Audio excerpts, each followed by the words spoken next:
My name is Rowan, and in the summers I often find myself hiking in the woods far from the nearest grocery store or cell tower.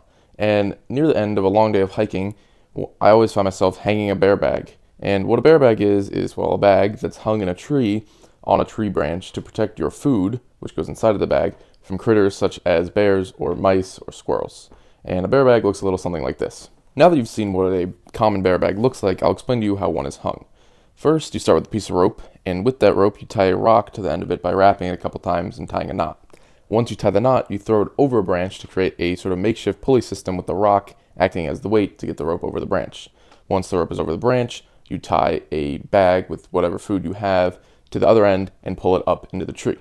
The problem here, though, is that 9 times out of 10, the rock will fly out of your knot that you tried to tie onto the end of your cord, adding yet another inconvenience to a long day of hiking. Now that you understand the problem, here's the solution.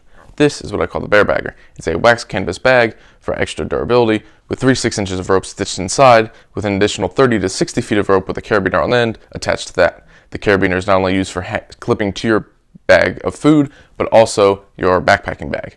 The main benefit of using the bear bagger is that you can put a rock or many rocks inside without the possibility of them falling out. Once the rock is inside, you go ahead and hang your bear bag as normal.